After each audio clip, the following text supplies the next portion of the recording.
Geoffroy Roux de Bézieux, bonsoir. Bonsoir. Je suis ravie de vous recevoir. Regardez ces mots de François Bayrou. Les conséquences seront importantes.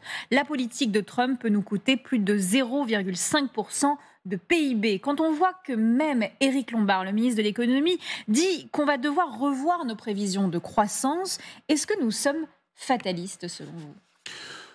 Non, enfin, je pense qu'ils se mettent dans un scénario où ces droits de douane persistent, il y a une guerre commerciale, etc. Ce qu'il faut dire quand même, c'est que c'est un peu paradoxal de dire ça, mais la France n'est probablement pas la nation d'Europe la plus à risque, parce que nous, on a un déficit commercial avec les États-Unis. On est une des seules nations en Europe, il est petit, de 6 milliards, là où l'Allemagne exporte plus de 70 milliards, enfin un excédent de 70 milliards, l'Italie 50 milliards. Donc c'est plutôt ces pays-là qui vont souffrir économiquement. Alors évidemment, on n'est pas tout seul, et globalement, ça peut faire une récession. Après... je trouve ça très difficile, moi, de donner un chiffre de PIB comme ça, parce que on ne sait pas comment l'économie va réagir. Et l'économie, elle est plastique. Les gens vont trouver des voies de contournement. Les prix vont augmenter. Il y aura donc annoncer comme ça un chiffre de PIB, je trouve ça assez prématuré. Et puis la négociation commence, d'une certaine manière. Justement, quelle doit être notre riposte, Geoffroy Roux de Bézieux, et à quel niveau elle doit se situer ? Regardez ce qu'a dit également le Premier ministre français. Aucune décision n'est prise et aucune décision ne peut être annoncée. Ce sont des décisions européennes, pas nationales. Notre riposte doit-elle être forcément européenne? Vous l'avez dit. J'espère qu'elle le sera. Je suis malheureusement un peu sceptique. Vous poserez la question tout à l'heure à Thierry Breton, mais je l'ai un peu dit dans la première partie. Les intérêts sont divergents. Nous, on exporte du champagne, les Allemands exportent des automobiles. Et nous, on est en déficit, eux sont en excédent. Donc à un moment, la tentation de faire du chacun pour soi et de négocier des dispositions... Et là, vous avez vu la déclaration de la première ministre italienne, Giorgia Meloni, qui dit pas de droit de douane. Pas de droit de douane en réponse aux droits de douane. Donc, j'aimerais que ça soit une réponse européenne. Je n'en suis pas complètement sûr, en fait. Et d'ailleurs, c'est ce que cherche Trump, pour qui la création de l'Union européenne est une aberration, une machine bureaucratique pour... L'expression qu'il a prise, je ne la citerai pas, mais emmerder les États-Unis. Entuber. Entuber les États-Unis, si vous voulez. Et donc, c'est là où le bras de fer est important. C'est un peu le moment de vérité pour l'Europe, puis c'est aussi le moment de vérité sur la politique industrielle de l'Europe. Parce que, à la fin des fins, c'est de la compétitivité dont il s'agit. C'est le rapport Draghi. Oui. Et qu'il ne faut pas oublier. Donc, on a vraiment besoin d'un moment européen. J'espère qu'il se produira. Moment de vérité également pour la géopolitique, puisqu'on voit que chacun joue sa partition très clairement. On a vu ces dernières heures ces pays qui jouent chacun leur rôle pour essayer d'avoir une réponse à son niveau. Écoutez ce qu'a dit le secrétaire au Trésor, Scott Bessent. Le président Trump est-il prêt à négocier ou ses droits de douane sont-ils permanents ? Eh bien, je pense que ce sera au président Trump de décider. Mais je peux vous dire que, comme lui seul peut le faire en ce moment, il s'est donné un maximum de moyens de pression. Plus de 50 pays ont approché l'administration pour abaisser leurs barrières commerciales non tarifaires, baisser leurs droits de douane et mettre fin à la manipulation des devises. Et ce sont des acteurs néfastes depuis longtemps. Et ce n'est pas le genre de choses qu'on peut négocier en quelques jours ou semaines. Est-ce qu'il y a un moyen que les Américains fassent marche arrière ? Est-ce qu'on a assez de leviers au niveau européen, au niveau mondial, pour forcer Donald Trump ? Juste un petit commentaire sur ces déclarations-là. On a découvert que le Lesotho, par exemple, exportait énormément de textiles aux États-Unis. En fait, la mondialisation a créé des chaînes de dépendance énormes. Aux dépens des États-Unis, parce que tout ça vient du déficit commercial abyssimal des États-Unis, qui importent avec Walmart et Amazon, en gros, énormément de biens du monde entier. Et donc ces petits pays, qui ne sont pas dans une union douanière, n'ont aucune chance de faire un rapport de force, et donc ils vont obligatoirement à Canossa essayer de limiter les dégâts. Il y a deux zones qui peuvent rentrer dans un rapport de force. Il y a la Chine, mais qui a un déficit, donc ils seront dans l'escalade d'Erdogan, ils seront perdants. Et il y a l'Union européenne qui a certes un excédent commercial important, 230 milliards, mais un déficit de la balance des paiements très significatif. Quand on ramène les deux ensemble, ce qui compte, donc c'est services contre biens, pour faire simple, on arrive à peine 50 milliards. Et donc la vraie question pour l'Europe, pour créer un rapport de force, c'est de taxer en gros les services numériques, les géants du numérique. Avec les GAFAM. Les GAFAM et un peu plus. Et avec une difficulté, c'est qu'on est très dépendant technologiquement de Microsoft, de Meta. Alors on est plus dépendant de Microsoft que de Meta, d'ailleurs, au passage. Mais vous savez qu'en France, on avait eu une taxe numérique qui essayait de prendre au passage un peu de cet argent qui est évacué. Thierry Breton, d'ailleurs, l'avait vachement défendu à l'époque. Et c'est un peu la question qui est reposée, mais là, à l'échelle de l'Europe, y compris pour des pays comme l'Irlande, etc., qui ont abrité avec des avantages fiscaux tous ces GAFAM. Donc c'est vraiment le moment de vérité pour l'Europe, je le redis. Alors, il y a une personne qui vit un moment compliqué, c'est votre successeur, Patrick Martin, qui s'est exprimé dans Ouest France. Il dit très clairement: je pensais que Geoffroy Roux de Bézieux avait affronté le pire avec la crise du Covid. La période actuelle n'est pas mal non plus. Alors, la crise du Covid, on avait eu une réponse européenne très forte, notamment. Est-ce que là, on vit vraiment une crise à la même échelle que la guerre en Ukraine? Je crois que c'est trop tôt pour le dire, parce qu'il faudra attendre si ces développements sont... Trump, il essaie de changer les règles du jeu, ou même le jeu complet du commerce mondial. Il essaie de refaire ce qui a été mis en place depuis 1945, avec les États-Unis, le plus grand marché du monde, qui absorbe tous les biens de la planète. Est-ce qu'il va y arriver? Je ne sais pas. Le projet, il ne faut pas le prendre pour un idiot ou un impulsif. Le projet existe, un projet de réindustrialisation, relocalisation, de protectionnisme, entre guillemets, intelligent. Est-ce que c'est une crise de la même ampleur que le Covid, pour répondre à votre question? Je n'en sais rien. Je souhaite à mon successeur tout le courage qu'il faut. À l'époque, la réponse européenne au Covid, elle n'a d'abord pas été immédiate. Et puis parce que, j'allais dire, on avait un ennemi commun et des intérêts communs. Là, la vraie question, c'est est-ce qu'on a un ennemi commun ou un adversaire commun, disons, et est-ce qu'on a des intérêts communs? Et sur la deuxième, je pense l'avoir dit, c'est moins évident qu'il apparaît en première instance. Sur le numérique, par exemple, je ne suis pas sûr que tous les pays soient alignés, très clairement. Donc, c'est le moment de vérité de l'Europe. On saura dans quelques semaines si la crise est une crise durable. Est-ce que c'est un changement de paradigme ou pas? Est-ce que ça réveille aussi nos faiblesses au niveau européen, Geoffroy Roux de Bézieux, quand on voit la peine infligée à certains de nos secteurs français, notamment au niveau national? Une filière va être fortement touchée, c'est les vins et spiritueux. Regardez, 3,9 milliards d'euros d'exportation en 2024 avec une taxe prévue de 20%. Alors, il s'en tire pas trop mal puisque Donald Trump avait tout de même annoncé une taxe à 200%. Crois, ouais. Et voici ce que dit François Bayrou à ce sujet. Pour les consommateurs français, tout notre but est de maîtriser et d'amoindrir les conséquences pour les consommateurs français. Mais la première inquiétude, celle qui est la plus grave, celle qui doit nous alerter, c'est pour les producteurs français, pour les entreprises qui produisent et exportent aux États-Unis. Et vous voyez bien que, par exemple, dans le domaine agricole, dans le domaine viticole, dans le domaine des spiritueux, il y a des dizaines de milliers d'emplois qui sont menacés.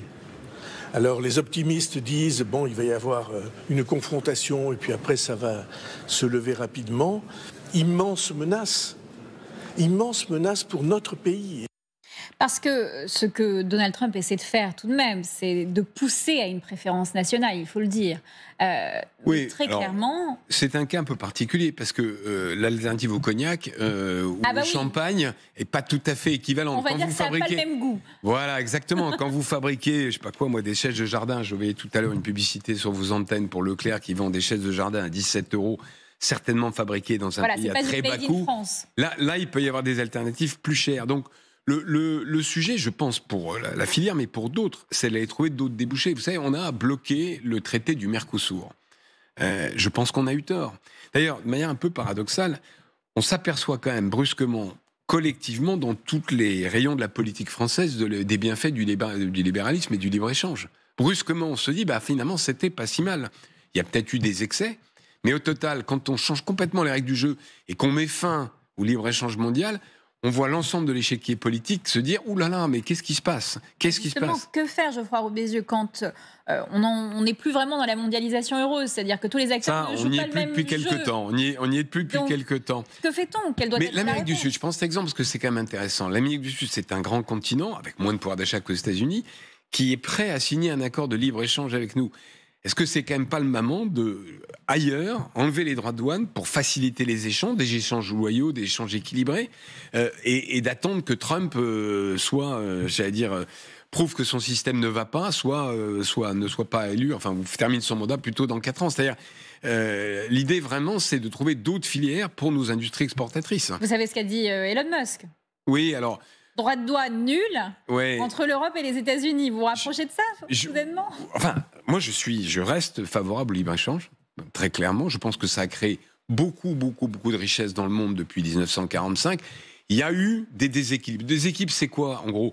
C'est que les usines sont parties d'Occident, d'Europe et des États-Unis, et ça a créé une classe moyenne ouvrière qui s'est appauvrie. Ce déséquilibre-là, il faut le corriger, mais pas avec la violence que fait Trump et avec des solutions qui sont que seuls les États-Unis peuvent se permettre en réalité. Parce qu'étant le plus gros marché mondial, ils peuvent se permettre. Peut-on réellement avoir une réponse coordonnée, même au niveau national, Geoffroy Roux de Bézieux, quand Emmanuel Macron demande ceci? Je pense que ce qui est important, et c'est tout le travail qu'il faut faire par filière, que les investissements à venir ou que les investissements annoncés ces dernières semaines, ils soient un temps suspendus tant qu'on n'a pas clarifié les choses avec les États-Unis d'Amérique. Parce que quel serait le message d'avoir des grands acteurs européens qui se mettent à investir des milliards d'euros dans l'économie américaine au moment où ils sont en train de nous taper? Donc il faut qu'on ait de la solidarité collective.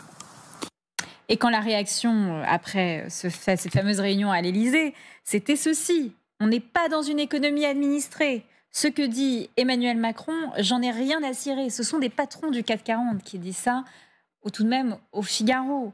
Que dites-vous aux entreprises ce soir? Bon, moi, j'ai rien à dire aux entreprises, mais je suis plus en fonction. Oui, je suis plus en fonction. Non, mais je crois que ce sont des propos politiques qui, au fond, ne reflètent pas vraiment la manière dont on décide d'un investissement. C'est-à-dire que l'investissement, ça se passe pas, en quelques jours, au pied de la Maison Blanche, ou au pied de. Certes, il y a des annonces qui peuvent être faites, mais elles concrétisent des mois et des mois de réflexion. Donc, on fait pas des coups de volant quand on dirige une entreprise, quand on ouvre une usine aux États-Unis, en Europe ou ailleurs, c'est un projet à 10, 15 ans. Et vous voulez dire que les investissements faits aux États-Unis, ce sont des projets de long terme et qu'on n'arrête pas ça en claquant des doigts? Mais bien sûr que non, bien sûr que non. Après, je l'ai dit, il n'y a pas plus d'harmonien que l'économie et que les entreprises. On va s'adapter à cette nouvelle donne. Si, effectivement, durablement, il y a des droits de douane dans le monde entier, il y aura des relocalisations aux États-Unis comme ailleurs. C'est-à-dire que les Américains qui vendent en Europe, s'il y a des droits de douane équivalents, puisque c'est ça dont on parle, seront bien obligés de venir, s'ils veulent continuer à faire du business, investir en Europe. Je pense que c'est la mauvaise solution, c'est perdant-perdant. Mais donc, la bonne réponse n'est pas de suspendre les investissements. La bonne réponse, c'est de trouver un accord commercial avec les États-Unis, si on peut y arriver, ou de nouer, comme je l'ai dit, d'autres partenariats avec d'autres zones. La Chine ne demande, dans les circonstances actuelles, qu'à nouer des accords et rééquilibrer ses échanges avec l'Europe. Les marchés rouvrent demain, Geoffroy Roux de Bézieux. Ce sera un très bon indicateur de la situation, puisqu'on sera à J+3 désormais de ces annonces de Donald Trump. Et la réaction de Donald Trump est de continuer de dire que la réaction des marchés, de toutes les manières, à chaud, c'est normal. Écoutez. Je pense que nos marchés vont exploser. Nous devons leur donner une petite chance, mais nous créons des emplois. Nous développons l'industrie et nous engrangeons des milliers de milliards de dollars. Je pense que nos marchés vont exploser, il faut leur laisser un peu de temps. Ils ont déjà commencé la construction de nombreuses usines. Bientôt, il y aura beaucoup d'usines. Elles sont en cours de construction dans tout le pays. Il faut donc laisser un peu de temps au temps. Alors, deux choses dans ces propos de Donald Trump. Tout d'abord, un retour de la volatilité. Bon, ça, c'est un fait. Est-ce qu'on doit réellement paniquer ? Non, mais ce qui est intéressant dans ce qu'il dit, c'est que on voit qu'il y a une stratégie de long terme. Dans les années 80, moi j'ai découvert ça, Donald Trump achetait des pages entières à ses frais dans les journaux américains pour vanter la hausse des droits de douane et le protectionnisme. Donc c'est une idée qu'il a depuis très longtemps. Et donc vous n'allez pas le faire changer d'avis avec une baisse de Wall Street sur quelques jours. Donc je pense qu'on est là pour... en tout cas, cette stratégie-là pour durer, il faut en tirer les conséquences. Donc les marchés surréagissent toujours. Mais une question se pose tout de même, Geoffroy Roux de Bézieux. Quand on voit l'action de géants américains qui s'est mise à dévisser, comme celle d'Apple par exemple, avec ses usines un peu partout dans le monde, notamment en Chine et en Inde, qui ont été très fortement impactées par ces droits de douane, est-ce que les chaînes d'approvisionnement mondiales vont tenir le coup sous cette pression ? les chaînes, elles vont tenir, bien sûr. Ça va simplement augmenter le prix de l'iPhone aux États-Unis et dans le monde entier, donc au cas particulier. Non, c'est pas un problème d'approvisionnement. C'est la question. Moi, je vais vous poser la question. Je retourne moi-même la question. C'est est-ce que Apple va être obligé de mettre des usines aux États-Unis alors que ils ont conçu leur modèle en faisant toute l'intelligence, le marketing en Californie et toute la fabrication en Asie. Est-ce que ça, on peut le retourner? Pas en 3 mois, c'est sûr. Peut-être en plusieurs années. C'est le pari que fait Trump. Vous pensez qu'il peut y arriver? Écoutez, je sais qu'on le méprise beaucoup, on le critique beaucoup, on le prend pour un idiot, mais il est quand même très déterminé sur ce point-là depuis très très longtemps. Moi, je pense qu'il y a eu peut-être des excès de délocalisation, qu'on peut le corriger probablement à la marge. De là à tout remettre, à refabriquer en Europe, aux États-Unis, non, je pense que c'est pas possible. Geoffroy Roux de Bézieux, vous avez travaillé sur un rapport, notamment sur la Chine. Quand on voit que la Chine, par exemple, n'a pas hésité à tout de suite riposter, à faire ses annonces pour toutes les marchandises importées en provenance des États-Unis, un droit de douane supplémentaire de 34% sera imposé en plus du taux des droits de douane actuellement applicables. Est-ce que, clairement, les Chinois peuvent se le permettre plus que nous, Européens? Les Chinois, ils peuvent se le permettre parce que le centre de décision est relativement ramassé. C'est pas tout à fait une démocratie, ça vous a pas échappé. Nous, on a besoin de débattre à 27 pour se mettre d'accord. Mais paradoxalement, les Chinois qui ont un excédent commercial avec les États-Unis beaucoup plus fort que le nôtre, ces droits de douane à l'importation ne vont pas rapporter grand-chose. Ils vont être beaucoup plus pénalisés dans l'autre sens avec tout ce qu'ils exportent. À part, il faut le dire quand même, et ça n'a pas été beaucoup dit, à part ce qui passe par le Mexique. Parce que pas oublier non plus que les Chinois, depuis le premier mandat de Trump, ont ouvert beaucoup d'usines à la frontière mexicaine qui vont être dispensées de droits de douane. Et c'est là où Canada. Il y a un accord. mais le Canada, ils ont encore les droits de douane, avec le Mexique l'a plus, enfin en tout cas temporairement, parce que ça change un peu tous les jours. Et c'est là où la manière dont Trump a mis ses droits de douane en place est un peu curieux. Parce qu'en réalité, ça va pénaliser la Chine, mais que partiellement. Mais est-ce que ce n'est pas ça, Geoffroy Roux de Bézieux, le problème? C'est-à-dire ces effets d'annonce de manière constante de Donald Trump. Donald Trump qui peut réagir du jour au lendemain à la moindre annonce faite par un journaliste à la télévision, par exemple. Pour les marchés, un minimum de stabilité est nécessaire. C'est clair que pour l'économie, au-delà des marchés, la prévisibilité, c'est la meilleure des solutions. Nous, on investit à 10 ans, à 15 ans, et quand le gouvernail change toutes les 24 heures au gré des humeurs du président des États-Unis, c'est quand même très problématique. D'ailleurs, pour répondre au président Macron d'une autre manière, que les nouveaux investissements aux États-Unis ou ailleurs, d'ailleurs, sont probablement suspendus dans tous les QG du 440 et ailleurs, en attendant d'y voir clair. C'est pas une décision, j'allais dire, administrée, c'est une décision de bon sens, en quelque sorte. Merci beaucoup, Geoffroy Roux de Bézieux, d'avoir été mon invité.